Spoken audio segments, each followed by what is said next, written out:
Hello guys! Welcome back to my channel. Alright, nagtaas na naman ng interest rate ng ating Bangko Sentral ng Pilipinas. Of course, pag nangyayari po yan, mapupush down po, pababa na naman ng price ng ating stock market.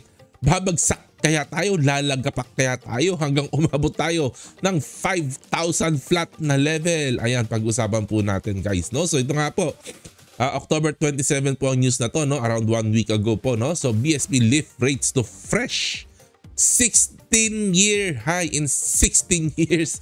Nasa pinakamataas na po tayo na interest rate at alam niyo naman po ito, no? Pag sinabi pong mataas ng interest rate, bumabagsak po ang presyo ng stock market. Pero bago natin basahin ang balita na yan from Philippine Star, tingnan po muna natin ang ating index, no? So ang sama-sama po ng graph ng ating index, talagang dire-diretso pong bumababa, no?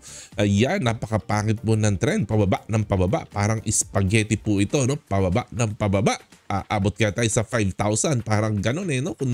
Kasi kung dire-diretso po mangyayari ito no? Okay, tingnan natin naman yung ibang part ng mundo.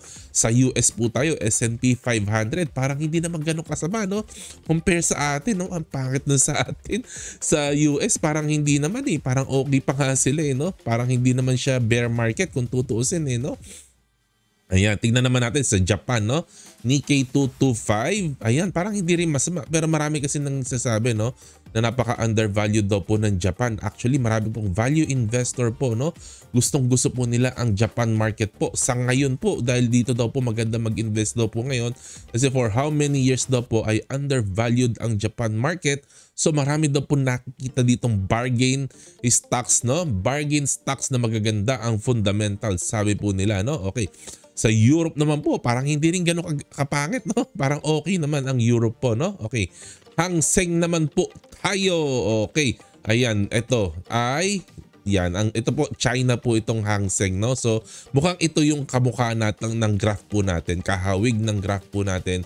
Itong nangyayari po sa China, pero the rest of the world parang okay naman no?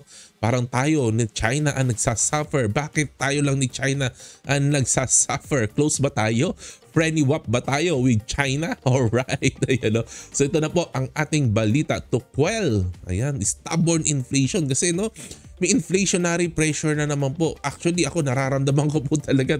Tumataas na naman po ang presyo ako. Nararamdaman ko po talaga. No? Okay. Kasi madalas po talaga ako sa grocery.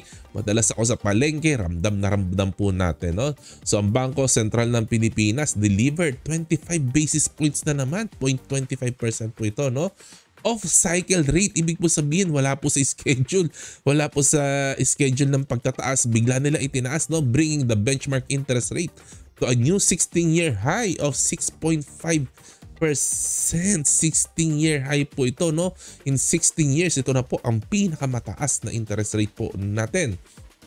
At ang sabi po ng BSP, no? Kasi na-recognize na po nila ang need, no? This is urgent monetary action to prevent supply side price pressures from the inducing additional second round effects and further dislodging inflation expectation. Marami pong balita later on pag-uusapan po natin.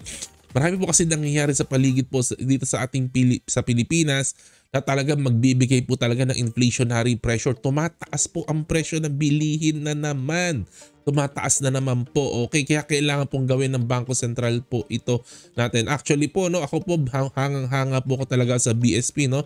Napaka-responsible po nila at ito po kailangan po talagang gawin po ito, no. Okay. So ang sabi po dito, ayan, last month daw po kasi, no, hindi yata nag-interest, no, ng interest rate last month, no, yung schedule last month. And kaya lang po ngayon nga po nararamdaman po nila kailangan pong gawin. Kaya po hinabol po nila.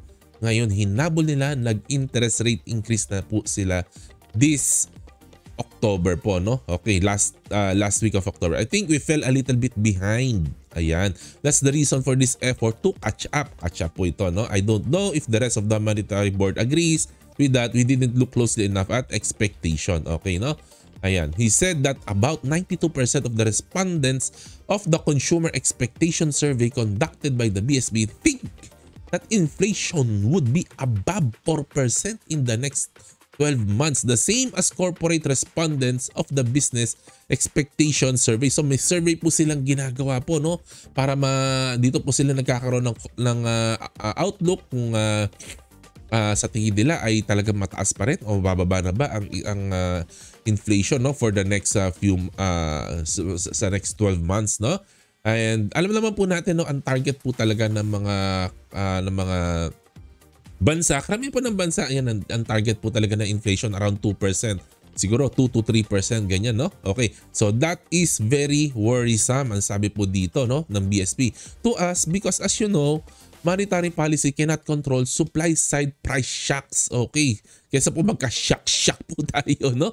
But it can serve to break the link between those supply side shocks and expectation, and also link between those supply side shocks and second round effects, no? Including, for example, transportation fare hikes and minimum wage increase. Ito po ang malaking magpapataas po talaga ng inflation na ine-expect po nila. Tumaas po kasi ang pamasahe. Of course, pag tumaas po ang pamasahe, ang lahat po ng bagay mag-a-adjust, kaya po tataas ang presyo ng maraming bagay. At ang minimum wage, ang alam ko po, tinaasan ng 40 pesos. May epekto po yan, inflationary po yan. Ang pagtataas po ng minimum wage, no, ay magpapataas po ito ng presyo ng bilihin, kasi po ang cost ng mga company to produce their goods and services, tataas po ang cost po nila. So ipapasa po nila yan sa mga consumer. Bakit tataas ang cost nila? Syempre yung pasahod po nila tataas. Hindi naman po magic po yan, no, na tinaas mo ang sahod ng mga tao, hindi tataas ang presyo ng bilihin.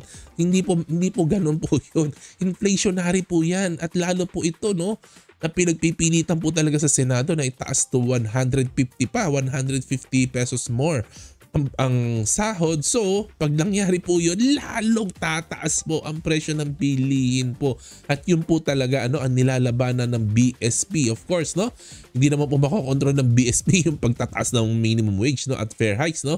Sila nagre-react lang po kasi ibang department naman po ito, no, kung paano po nila malalabanan ng mga inflationary pressures po na ito. Okay. Said the latest baseline projection points to an elevated inflation path over the policy horizon as upside risks continue to manifest. Meron pa rin daw po, no? After maintaining a hawkish pause, ayan, in four straight rate setting meetings in May, June, August, and September, the BSP raised the target reverse repurchase rate to 6.5% from 6.25%. Ayan, no? So tinaas na nga po nila effective today. And ang pinakamataas daw po, no, before nangyari po ito is 7.5% back in 2007 po, no. So ang sabi po again ng BSP po dito, we will reconsider, no, we will consider it rate hike, no, if things are worse than we thought. Kung mas worse, nako, baka itaas pa po ang interest rate, at masamang balita po ito sa stock market, lalong bababa po na naman kung dire-diretso po ito, no. We are hoping, umaasa po sila, the data is nicer to us. Ayan, sana po yung lalabas na data this November ay maganda-ganda, kasi kung hindi, we will have to consider a further rate hike. Baka itaas na naman po nila ang interest rate, at pag nangyari po yan, ay nako po, lagapak po tayo talaga dito sa Philippine stock market, no. Ayan. So ang sabi po dito, no, ang forecast for 2024 is above BSP's 2 to 4% target. Ito nga po sinasabi ko po sa inyo, usually ang target inflation po talaga is around 2%. Pero dito ang sinasabi po nila 2 to 4%, no, as it was raised to 4.7% from 4.3%. Ayan, tumaas nga po kasi, no. This is well above the government's target range. At the same time, second round effects have broadened, including transportation fare. Ayan na nga sinasabi ko, minimum wage adjustment. Ayan nako, grabe po ito. Inflation expectation have risen sharply. Ayan, bigla kasi nag-reverse itong past month po talaga. Ang dami po, sunod-sunod po kasi ito, no, highlighting the risk of further second round effects. Ayan na po, at marami pong data pinag-usapan po dito, no. Sabi, looking ahead, the Monetary Board deems it necessary, kailangan daw po talaga to keep monetary policy settings tighter. So pag sinabing tighter, mataas ang interest rate, no, for longer until inflationary expectations are better. Anchored and a sustained downward trend in inflation becomes evident, no. The BSP is prepared for follow through. Yan, prepared ng BSP. Ay, grabe. Policy action as necessary to bring inflation back to our target consistent path in keeping with its price stability mandate. Ayun po ang trabaho po talaga ng Bangko Sentral, no? Isang malaking mandate po talaga nila is to control the prices po talaga. Kasi po pag dire-diretso po talaga lumipad ang presyo ng mga bilihin, magiging chaos po ang ating magkakaroon talaga ng chaos sa ating bansa. Kaya kailangan po talaga nilang gawin po ito, no? So hats off po sa BSP, no, for being decisive, for being, gawin po nila kung ano kailangan po nilang gawin, no? At humahanga po tayo sa BSP, no? The BSP chief explained the balance of risk in the inflation outlook still leans significantly toward the upside due to the mainly potential impact of higher transportation charges, electricity rates. Naku po, ako po ang nagbabayad ng kuryente sa amin.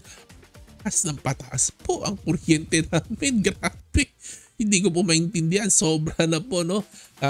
Sinusubukan namin magbawas ng gamit sa kuryente pero tumataas pa rin po, no? International oil prices, tumataas po na naman ang crudo po. Ako po ang nagpapagas din po sa amin. Ay, grabe po. Dire-diretso po ang pagtaas. Ewan ko po sa inyo. Siguro naman po nararamdaman nyo rin po ito, no? Minimum wage adjustment in areas outside National Capital Region. Ayan, tumataas po. Tumataas ng tumataas ang minimum wage. Ayan, sa Senado po kasi pinag-uusapan to, tataas po talaga at mukhang desidido po ang Senado. Bahala na po si Batman ano mangyayari po sa atin, no?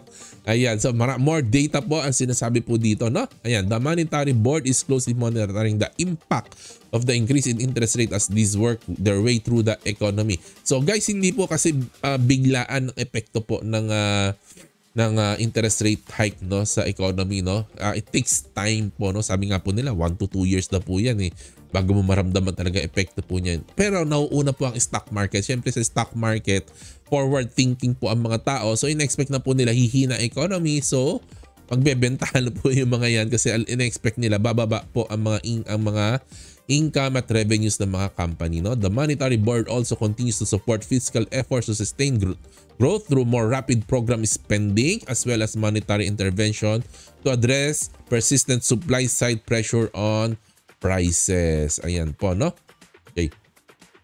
Rate hikes will work to slow growth further, resulting in less demand side pressure and eventually slow demand pull inflation. Ito po talaga ang target po nila. Ayan. So in fact, I think from March to July next year, the headline inflation will be very likely above 4%. That's what our model says. So malayo pa rin po talaga sa target po nila, no, ng BSP po, kasi ito po ang sinasabi ng kanilang research ng iba't ibang grupo po, no, pati ng BSP po, no, na talagang above 4% pa rin po, no, persistent hanggang next year. So kailangan po nilang gawin po ito, kaya baka po magtagal po tayo pa rin sa mataas na interest rate. At ayun po, no, so baka po talagang matagal-tagal pa po tayo sa bear market po dito po sa Philippine stock market. So hold tight lang po guys, hold tight lang po. Kaya po natin to. Pero ako po for the meantime, i-enjoy ko po ang cheap prices. Marami po tayong mabibili ng mga murang stocks, no? Disclaimer lang po, binasa ko lang po ang balita. Wala po tayong opinion po dito. At do your own research kung paano niyo po i-interpret po dito, no? Guys, ano po sa tingin po ninyo, no? Ito pong mangyayari po sa ating stock market, dire-diretso kayong lalagapak po ito. Paki-comment po sa baba at happy birthday po sa akin. Pinilit ko pa rin po mag-record today. It's my birthday pero sobrang busy, pero love na love ko po kayo. God bless po sa inyong lahat. Happy investing guys. Bye-bye!